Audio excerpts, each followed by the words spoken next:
the only thing that gon' be normal is distribution. Normal folks gon' infuse some. Optimize your lineups and you feed the rest, you mute them. Turning it up, these numbers are loud. Peeping this game from a nimbus is wild. Making it rain. While I embrace all this risk, I'm insane. Talking about that best bill, I'm the best rest till into the next world.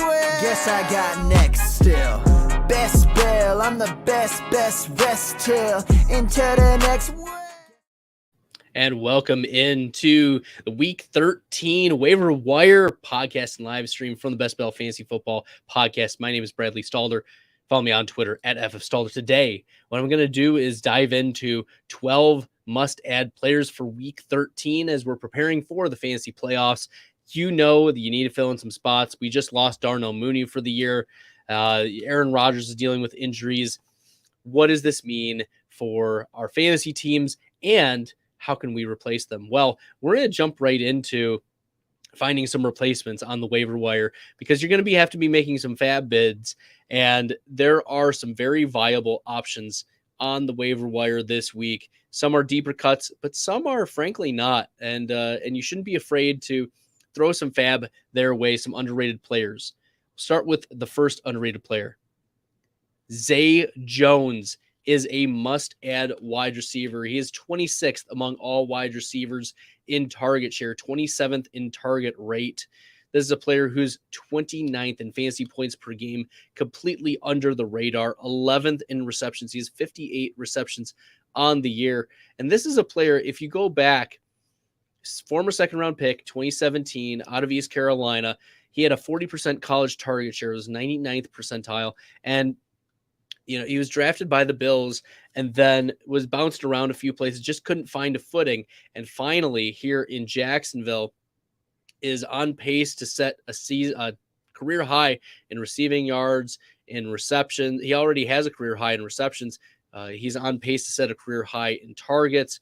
So Zay Jones is a player that you need to be getting after. He's played 90% or more of the snaps in each of the last 6 games. He's had double-digit targets in 3 of the last 5 games, and he's coming off of an 11-catch, 14-target game against Marcus Peters, too.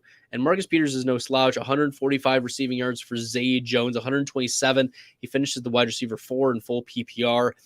And if you look at what Zay Jones has done, he's had a couple spike weeks. Back in week 3, he torched Asante Samuel for 85 yards, 10 receptions, and a touchdown, finished as the wide receiver 5 that week.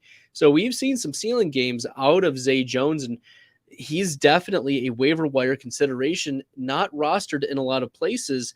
So go get your Zay Jones. Go pick him up, especially if you're needing wide receiver help. Like, would you rather have Zay Jones or maybe a less consistent Paris Campbell? Or would you have Zay Jones or, well, you're going to have to replace Darnell Mooney. Zay Jones is a player you need to be putting a significant amount of fab in if you need wide receiver or flex help. This is a player, as I mentioned before, 4 different times so far this year with double-digit targets, and it's completely underrated. I mean, Laviska Shenault was gone. We saw Marvin Jones Jr. You get the touchdown in this game, but Zay Jones is the wide receiver that is the go-to for Trevor Lawrence in this Jacksonville Jaguars offense. The second must-add wide receiver, Donovan Peoples-Jones of the Cleveland Browns. He's been on my waiver wire list for many weeks now, and his percent rostered still hasn't risen up to what we want it to be, frankly. Donovan Peoples-Jones right now rostered 46%. He needs to be in like the 60 to 70% rostered. His former 6th-round pick out of Michigan, 71st percentile 40-yard dash, 100th percentile burst score. And looking at what he's done so far this year, he's set a career high in targets, career high in receptions. He's on pace to set a career high in receiving yards. He only has 1 receiving touchdown on the year, but Donovan Peoples-Jones, 19th in wide receiver snap share, so he's getting on the field. Deep targets, he's 21st. Air yards, 22nd.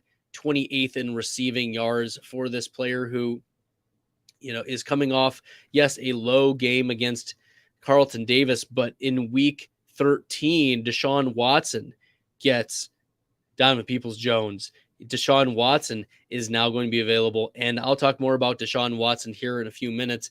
But before this Week 12 game against Tampa Bay, 9 targets Week 4 for Donovan Peoples-Jones, 7 in Week 5, 5 in Week 6, 6 in Week 7, 4 in Week 8, 9 in Week 10, and 6 in Week 11. And he's had plenty of red zone targets. It's just he's not fallen on the right side of variance until lately.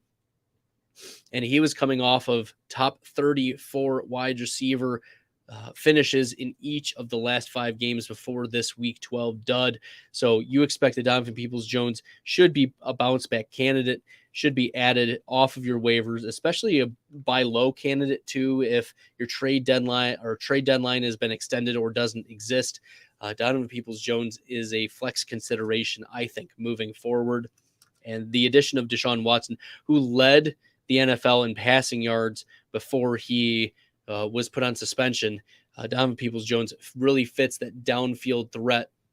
He's 38th in unrealized air yards, as I said, 28th in receiving yards, 25th in yards per target, 26th in yards per reception. So a downfield threat, a player that, as he makes more plays downfield, is bound to get into the end zone more.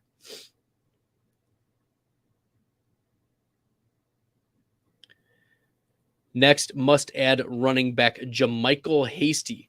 JaMycal Hasty stepped in for the injured Travis Etienne this past week.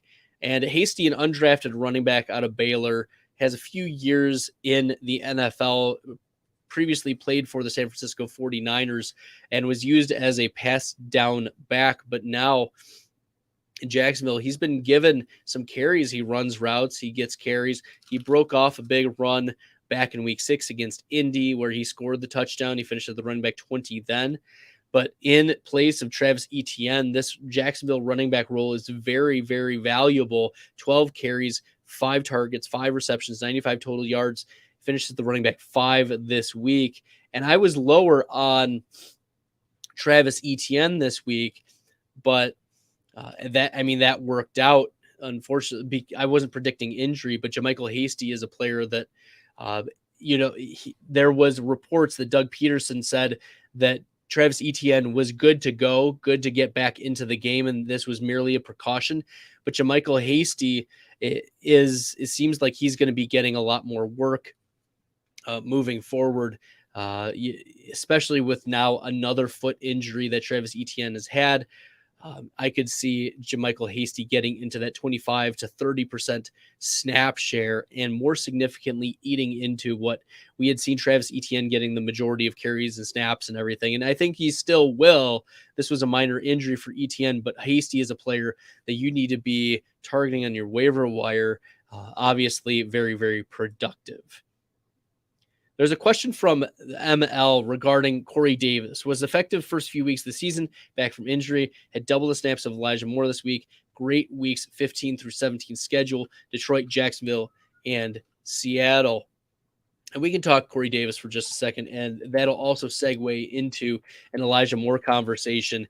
Corey Davis, right, the former 5th overall pick back in 2017 for the Tennessee Titans, did play 71% of snaps for the first time since Week 6. He did play 25% of snaps Week 7 against Denver, but this was his first full-time roll back, and he ran 22 routes, which was the most since Week 3. He only had 3 targets. He had 1 reception, 9 receiving yards.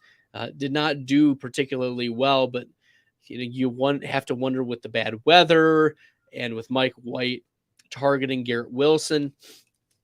Corey Davis is an interesting speculative ad, but I'm not rushing to the waiver wire to go pick up Corey Davis. You mentioned a great weeks 15 through 17. Let's pull up the schedule for the Jets here. Okay, so the Jets weeks 15, 16, 17, Detroit, Jacksonville, and Seattle. If Mike White is the quarterback, I'm going to talk more about Mike White here in a few minutes. But White finishes the quarterback 6 this week, 22, 28, 3 passing touchdowns. If Corey Davis gets involved and still commands, his 20 to 22% target share, this year Davis is only at about 14%. You're going to need to see the targets go up for Corey Davis for him to be even a flex consideration right now. We haven't seen Corey Davis finish better than the wide receiver 48 since week 4 when the Jets played the Pittsburgh Steelers, and Davis went 5 for 74 and a touchdown on 7 targets. So I would not be rushing the waiver wire. You need to see a little bit more from Corey Davis, I think, especially with the emergence of Garrett Wilson. Icy says AJ Brown or Watson this week. I haven't done my rankings, started my rankings yet this week, but my initial reaction is AJ Brown over Christian Watson. So that's what I would say. I stole Jonathan Taylor from Miles Sanders and DK. Thoughts? Yeah, Jonathan Taylor has been crushing, and as long as the Indianapolis Colts offense doesn't implode like they did last night in a couple scenarios, Jonathan Taylor is definitely going to be a player that could be, in that league winner conversation. But Miles Sanders also crushed last week. Yeah.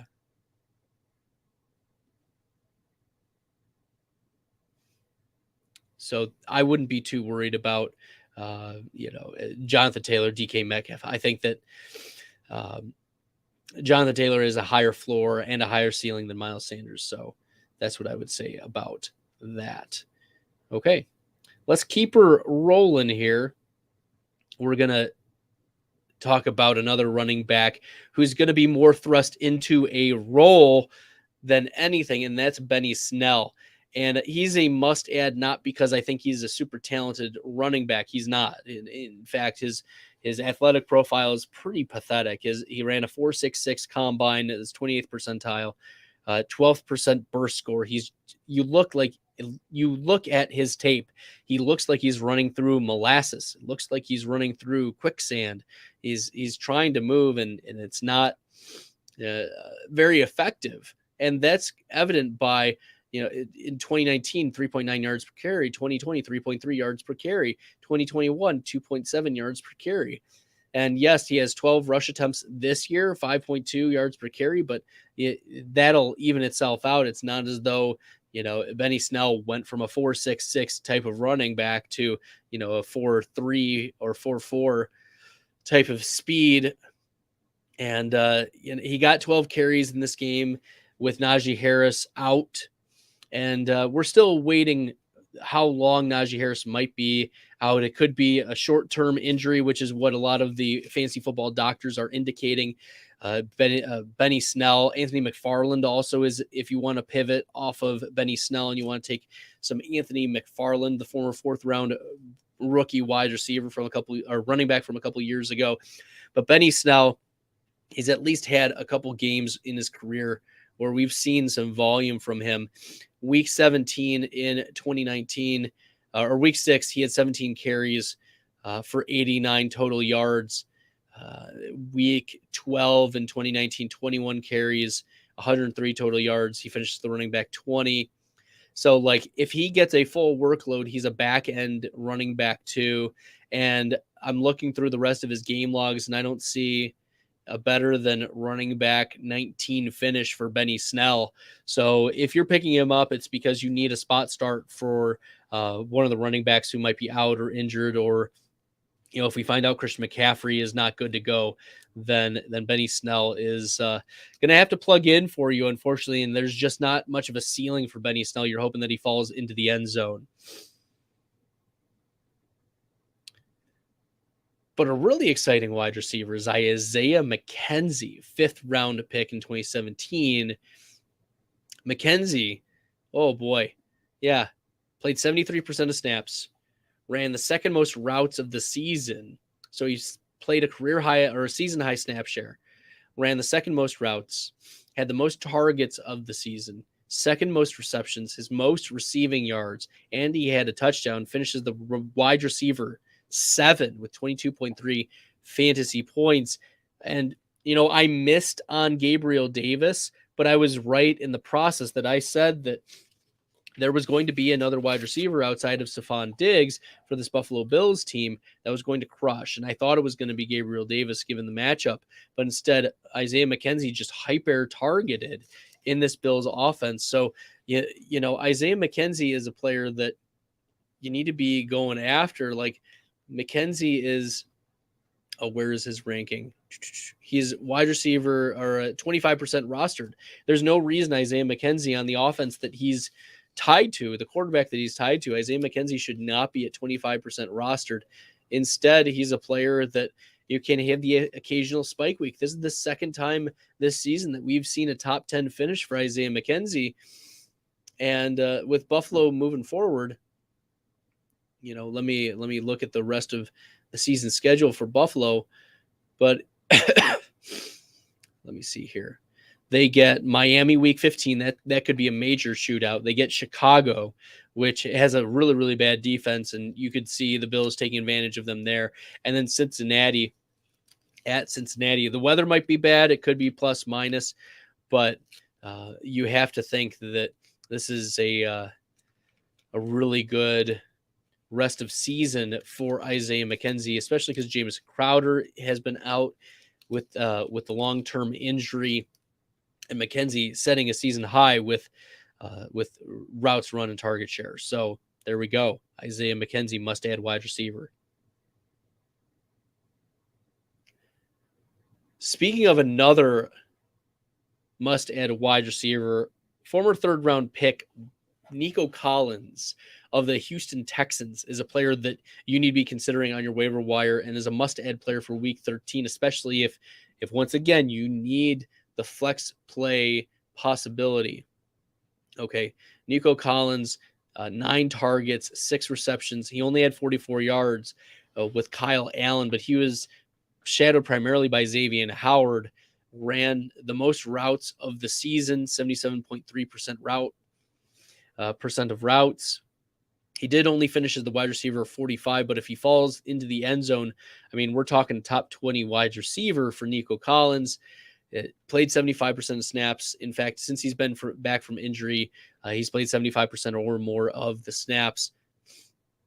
And he's out-targeted Brandon Cooks in every game since he's returned from injury. So Nico Collins is the type of wide receiver that is trending upward.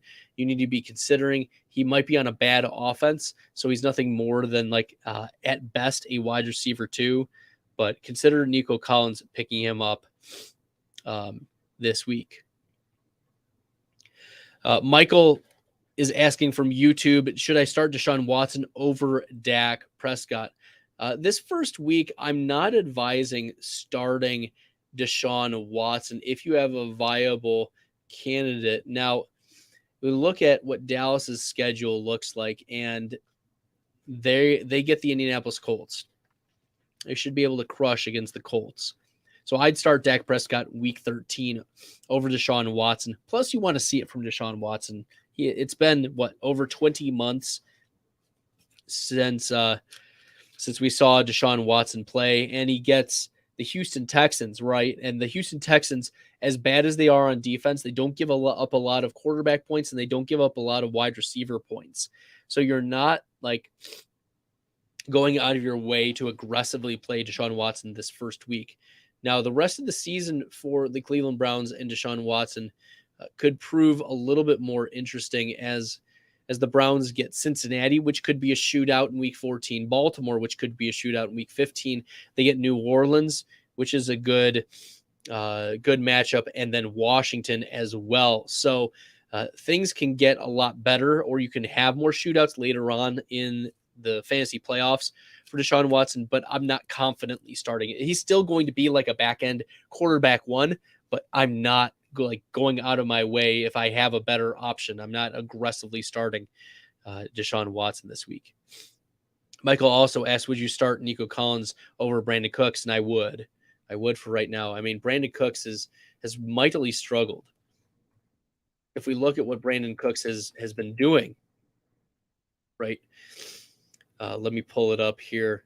Over the last 3 weeks, Brandon Cooks 4 for 37, 3 for 70, 5 for 59, right? He's been out targeted by Nico Collins every week, and he's had between 8 and 11 fantasy points each of the last 3 weeks. And you're thinking to yourself, well, like, what could I do? You got to go with the guy who's getting more of the targets and is also a downfield threat and trending upward. And that, I think that's Nico Collins for right now. Brandon Cooks has not finished as a top 12 wide receiver on any week so far. The best he's finished is wide receiver 14.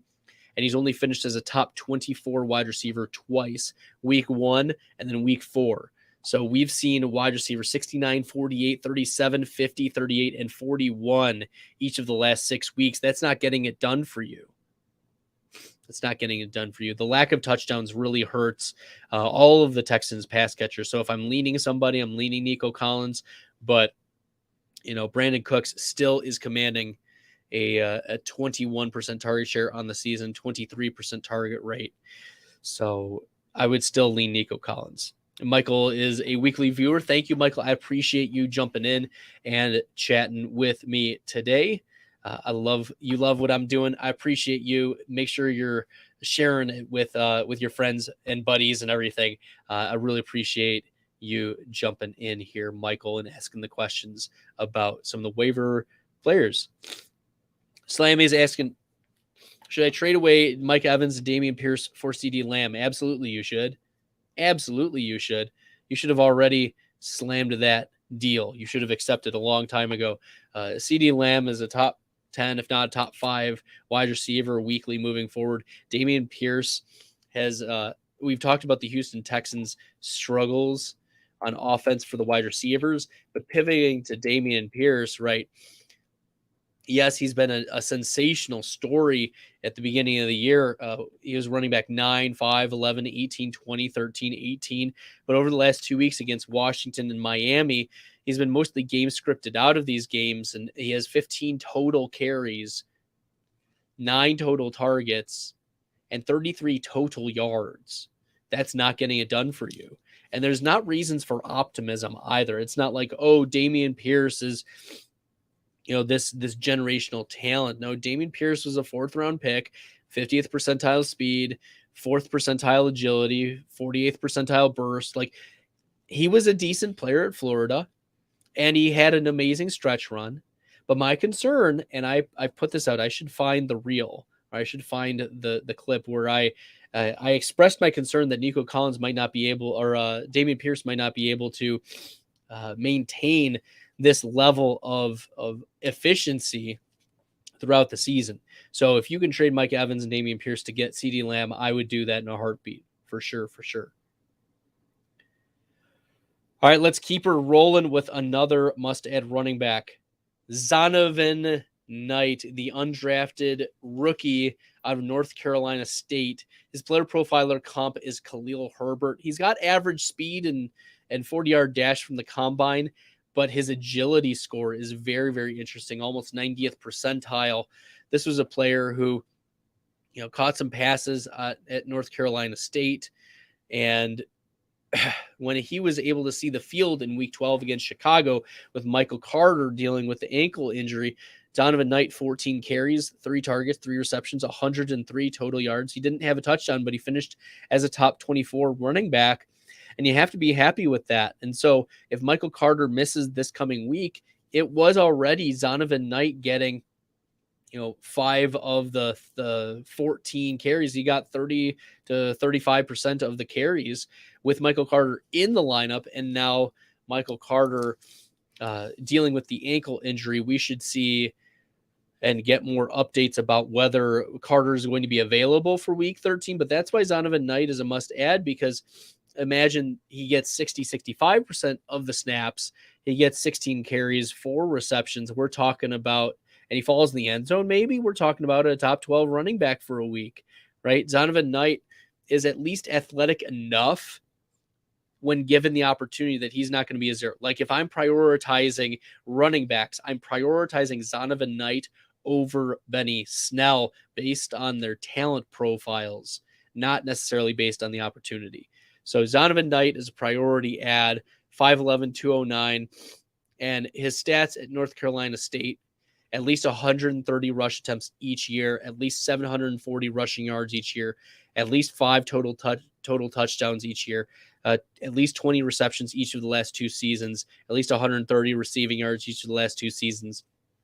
And yes, he's not even 22. So Zonovan Knight over Benny Snell is my take here, because it might also be Anthony McFarland in the Pittsburgh backfield.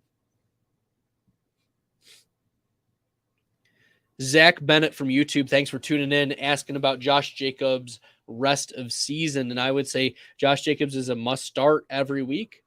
Must start. You can't imagine that there are almost any running backs you would start over him. We are monitoring his calf injury that he was dealing with last week, and that it was clear that the Raiders are trying to take good care of Josh Jacobs. They are around the clock tending to that calf injury, because, I mean, he just had a game-winning, game-clinching 86-yard touchdown in overtime for the Raiders. So, you know, he's absolutely outperformed expectations. You have to be happy if you're the Josh Jacobs manager, and he's a must-start rest of season. Doesn't matter the schedule. I mean, he's faced easy defenses. He's faced tough defenses. And looking at what the Raiders are facing the rest of season, their game log looks like the Chargers, who give up a lot of fantasy points to the running back, the Rams, which are a downward spiraling team, the New England Patriots, the Pittsburgh Steelers give up a lot of fantasy points. But in week 17, Josh Jacobs does have a tough matchup against San Francisco. So we will see how that works out. So there we go. Zach Bennett, USA or Iran. USA, baby. I don't care what anyone says. Wave the American flag. Okay. Slammy from Twitch. Should I panic on Mark Andrews? I don't think so. I don't think it's a Mark Andrews problem. I think it's a Lamar Jackson problem. He's dealing with a hip injury. And I think it's a matter of time for that to heal and for Jackson to get back to the swing of things. So I wouldn't be panicking on Mark Andrews quite yet. You know, if we look at what Andrews has done, let me pull up the game log here.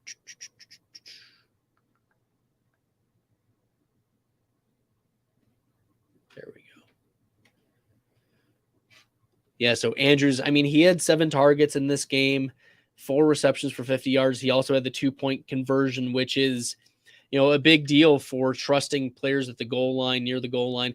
It's clear, though, that whoever is the second tight end in this Baltimore offense is going to get some work. And Josh Oliver, while he is not a must-add, he very well may be if Isaiah Likely is unlikely to play in week 13.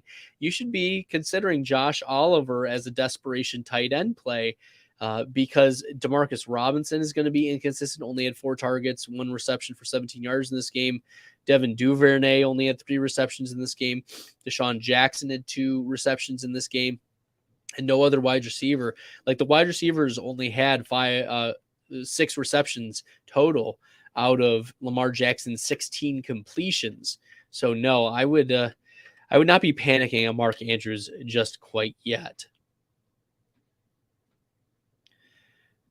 The next player I want to talk about is Jameson Williams, and wide receiver Jameson Williams of the Detroit Lions is expected to make his debut this coming week against Jacksonville. And if we want to remember, I've been talking about Jameson Williams for weeks. This is the former 12th overall pick in this past year's draft out of Alabama, who previously played at Ohio State, was buried in the depth chart behind Chris Olave and Garrett Wilson.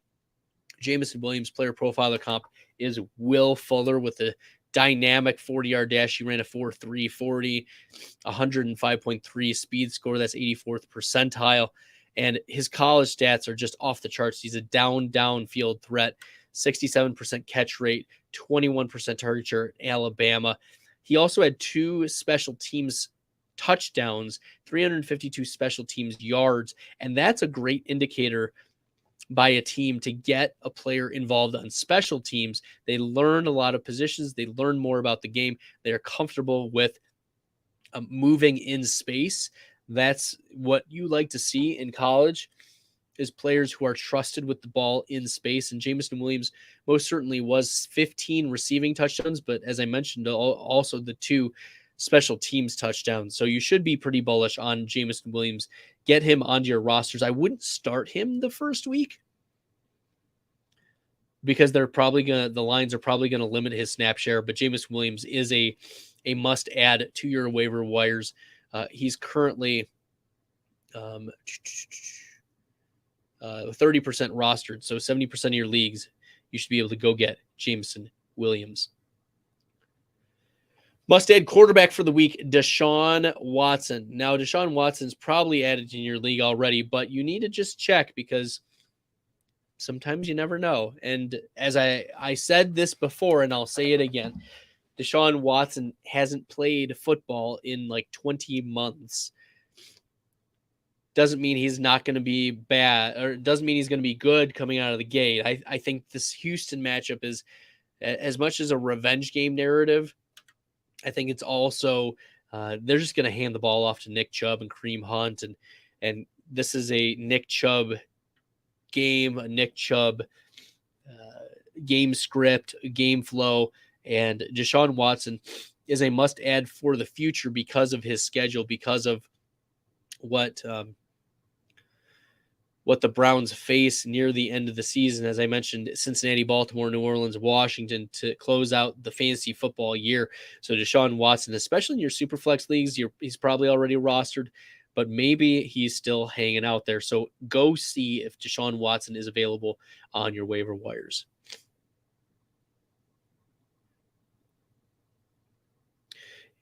Slammy from Twitch, is Christian Watson a must start every week? The answer is yes. He's a flex play every week moving forward, and I don't care if it's Aaron Rodgers or if it's Jordan Love passing him the ball. This is a player who is super athletic, super dynamic, and is going to be fed the targets. If we look at the 33-40 loss, Christian Watson, 6 targets, right? 110 receiving yards. He did have like a 55-yard touchdown reception, but you have to be happy with 6 targets in this game. He led all wide receivers in targets. He led all players in targets. Of the 25 passes thrown, 6 of them went to Christian Watson, so 24% target share. You have to like that for the young wide receiver who's super speedy, and as we saw in this Week 12 matchup, can take any pass to the house, including the beautiful slant that Jordan Love threw to him. The other must-add quarterback for the week is Mike White. And we didn't know what to expect from Mike White, right? Not a great PFF passer grade coming into this season. He had a 4-interception game against Buffalo last year. But Mike White, 22-28, 315 passing yards, 3 passing touchdowns. And looking at the rest of the season schedule, White gets Minnesota this coming week, and that is a super interesting streaming possibility. Minnesota gives up some of the most passing yards in the NFL, and then he gets Buffalo, which is really tough, but then he gets Detroit and Jacksonville, which are really nice, and then he gets Seattle. So only Buffalo in that last 5-game stretch really scares you for Mike White, and hopefully you're looking for other options elsewhere, but Mike White is on the streaming radar this week. He's a must-add if you miss out on the Deshaun Watson sweepstakes, and you need a spot start. Mike White at Minnesota in a dome. That could be very, very interesting. Now that Elijah Moore is getting some targets, Garrett Wilson is explosive, and Corey Davis is working his way back from an injury. Another must-add wide receiver is Sky Moore, and you have to be happy with what Sky Moore has done each of the last couple of weeks. He's increased his snap share each of the last 4 weeks. He started week 9 at 19.6%, week 10, 25.4%, week 11, 37.1%, and now week 12, 45.8%. He's had 6 targets each of the last 2 weeks, 5 receptions each of the last 2 weeks. He has 99 total yards over the last 2 weeks, and he's finished as the wide receiver 33 and 70. He ran the most routes this past week. And as we like to see, these second-round wide receivers are starting to get more and more involved. And Sky Moore sky is the limit near the end of the season here. Marcus Valdes-Scantling is just a guy, right? Sky Moore, we saw some dynamic plays from him. So you should be considering adding Sky Moore in your deeper leagues. He's a must-add wide receiver. And this is, as I said, a second-round player, ran a 4.4 140 out of Western Michigan, 22 years old. His player profiler comp is Golden Tate. So you have to like that comp, the smaller slot wide receiver. You wonder if Juju is going to re-sign this coming year, whether Sky Moore shows enough, or if the Chiefs are like, hey, like we were comfortable with Juju, let's bring him back. Either way, I would be happy if Sky Moore continued to ascend, and that's the trend that we're starting to see. So Sky Moore, add him to your way off the waivers before someone else does. The last must-add player and the 12th player running back, Tyrion Davis-Price, the former third-round pick this past year out of LSU. Davis-Price, 82nd percentile 40-yard dash, 90th percentile speed score. He's bursty enough. He's not very agile, but with Elijah Mitchell dealing with an MCL sprain and Christian McCaffrey dealing with a knee injury, Tyrion Davis-Price, who was inactive for this game, is an interesting player. Week 2 against Seattle, Tyrion Davis-Price, 14 carries, 2 of them in the red zone, 33 total yards. He did finish as the running back 55, but since then has been injured and then a healthy scratch. So Tyrion Davis-Price, this might be an opportunity to buy low on a running back who we've seen the San Francisco 49ers utilize their running backs in very fantasy relevant ways. And if Christian McCaffrey is limited this week 13, Tyrion Davis-Price could very much show up on the scene in the double-digit carries, and he doesn't do very much through the air, 17th percentile college target share, and he doesn't have any receptions on the season. But Tyrion Davis-Price is a running back that could be a first and second down grinder if they want, if Shanahan wants to use Christian McCaffrey more exclusively in like a pass catching role for the next couple games. Tyrion Davis-Price, add him to your fantasy rosters. Mac Hollins or Darius Slayton rest of season. I think it's Darius Slayton, right? with Wan'Dale Robinson out for the year with a torn ACL, we saw for the third straight game, Darius Slayton play 80+% of the snaps. He ran 27 routes. He had 6 targets. He went 3 for 63 on 103 air yards. Yes, he only finished with 9.3 fantasy points in PPR, but you have to like the targets. You have to like the snaps. You have to like the routes. And with how much Josh Jacobs has been crushing, with Foster Moreau's involvement, and obviously Devontae Adams, Mac Hollins is second behind Darius Slayton if I were to rank them. 5 targets, 4 receptions, and a touchdown for Mac Hollins. He got lucky against Tariq Woolen.